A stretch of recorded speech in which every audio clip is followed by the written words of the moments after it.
তো সকাল থেকে রেডি হচ্ছিলাম, তো এখন বাজে 8:30। আমরা এখন যাচ্ছি আমাদের এখানকার একটা স্কুলে। অ্যাকচুয়ালি আজকে ভিয়ানের স্কুল থেকে ওটাকে কি বলে, বসন্ত উৎসব হবে। তো বসন্ত উৎসবের জন্য র্যালি হবে, তো সেটার জন্য সেজেছি। এই যে এই একটা ক্লে দেওয়া মালা আর কানের কিনেছি, আর তার সাথে পরেছি এই শাড়িটা।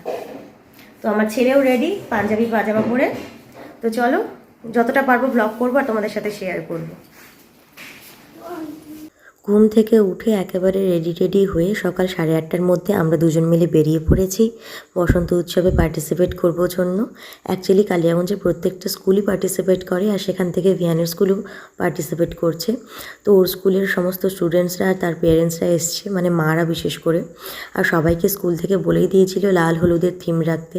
সেই অনুযায়ী আমরা মা ছেলে মিলে রেডি হয়ে চলে এসেছি। আমরা এসেছিলাম কালিয়াগঞ্জের মনমোহন হাই স্কুলে। তো এখানে এসে আমরা কিছুক্ষণ দাঁড়িয়েছিলাম, কারণ আমাদের স্কুলের ব্যানার আসেনি আর কিছু ম্যামরাও আসেনি। তো তারপরে সমস্ত ম্যামরা চলে এলো, ব্যানারটা চলে এলো।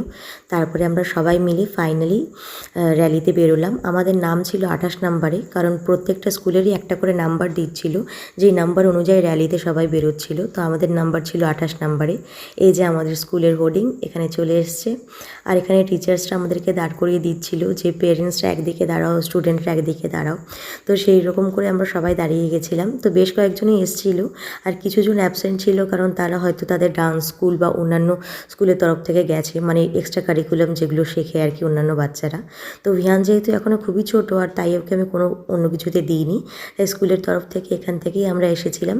তো চলো গোটা ব্লগটা স্কিপ না করে দেখো, আশা করি তোমাদের সকলের খুব খুব খুব ভালো লাগবে। আর এটা কিন্তু লাইফে ফার্স্ট টাইম আমি বসন্ত উৎসবে পার্টিসিপেট করছি, এর আগে আমি কখনো পার্টিসিপেট করিনি। তো চলো দেখা যাক, আমার গোটা এক্সপিরিয়েন্সটা তোমাদের সকলের সাথে শেয়ার করব এই ব্লগের মাধ্যমে। আশা করি ভালো লাগবে।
মনমোহন স্কুল থেকে র্যালিটা বেরিয়ে একেবারে থেমেছিল আমাদের কালিয়াগঞ্জ থানায়। আর এখন আমরা সবাই কালিয়াগঞ্জ থানায় এসেছি, মানে সব স্কুলগুলোই জমা হয়েছে। তারপর এখান থেকে আমাদের ব্রেকফাস্টের ব্যবস্থা করেছিল, যেহেতু সকাল সকাল বেরিয়েছিলাম তাই সবাইকে টিফিন দিয়েছিল। তো টিফিন নিয়ে সবাই বাড়ি চলে এসেছি। তারপরে তো দুপুরবেলা এসে স্নান টান করে টোরে খাওয়া দাওয়া করে ঘুম দিয়েছি, তখন আর কিচ্ছু শ্যুট করিনি। আপনাদের সাথে দেখা হচ্ছে আমার একেবারে সন্ধ্যাবেলা। তো যেহেতু দোলের দিন কিছু একটু স্পেশাল করা যেতে পারে, তো দুপুরে মা মাংস করেছিল, মানে মাটন হয়েছিল। তাই আমি ভাবলাম যে একটু গরম গরম কয়েকটা কচুরি ভাজি। আর যেহেতু শীতকাল প্রায় চলেই যাচ্ছে, আর শীত নেই বললেই চলে, তো এরপরে তো আর কড়াইশুঁটি পাবো না, তাই কড়াইশুঁটি যে কটা ফ্রিজে ছিল সেগুলো মিলিয়ে কড়াইশুঁটির কচুরি বানিয়েছি কয়েকটা। এই আমরাই বাড়ির কজন খাবো, আর আমার হাজব্যান্ড তো এখন নেই, আর ও আস্তে আস্তে প্রায় শীতটা চলেই যাবে, আগামী সপ্তাহের মধ্যেও বাড়ি পৌঁছে যাবে। আর আপনারা যখন ব্লগটা দেখছেন তখনও অলরেডি বাড়ি পৌঁছে গেছে। তো এখন গরম গরম কড়াইশুঁটির কচুরি ভাজছি। আমি, পায়েল, আমার মা, ভিয়ান, আমরা সবাই মিলে বেশ মজা করে খেয়েছি। আর কচুরিগুলো দেখেও মনে হচ্ছে যে খুব টেস্টি হয়েছে। আশা করি আপনাদের সকলে ভালো লাগবে। আর যারা এই রেসিপিটা জানেন না, আমার চ্যানেলে কিন্তু অলরেডি কড়াইশুঁটির কচুরির একটা রেসিপি শর্টে প্লাস বড় ব্লগে আপলোড করা আছে, গিয়ে দেখে নিতে পারেন। গরম গরম কড়াইশুঁটির কচুরি, আর তার সাথে হচ্ছে মাংসের আলু নিয়েছি, আর কপিস মাংস দিয়েছে মা।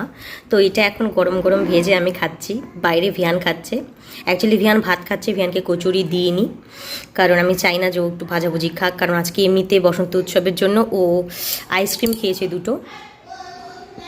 তো দুটো আইসক্রিম খেয়েছে, তারপরে এখন বাড়িতে এসে একটু স্প্রাইট খেলো। তো মানে ভুলভাল খাওয়া অনেক হয়ে গেছে, আর তার মধ্যে আজকে বাড়িতে মাংস ভাত। তো তাই আমি চাইছি যে ও মাংস ভাতটাই খাক, কচুরি টচুরি যাতে না খায়।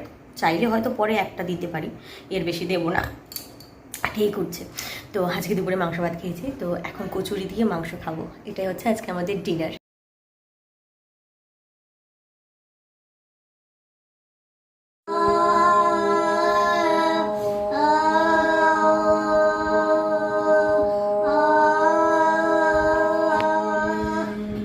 পরের দিন সকালে উঠে আমি যোগা করছিলাম। অ্যাকচুয়ালি রেগুলারই আমি সকালে যোগা করি, আর সেটা দেখে দেখে ভিয়ানও কিন্তু ইদানিং আমাকে কপি করা শুরু করেছে।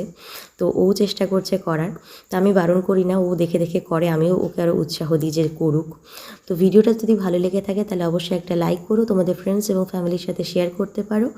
আর এই চ্যানেলটা কিন্তু সাবস্ক্রাইব করে রাখতে ভুলো না, আগামীতে আরও সুন্দর সুন্দর ব্লগ নিয়ে আসবো তোমাদের সামনে। তো চলো, ভালো থেকো, বাই।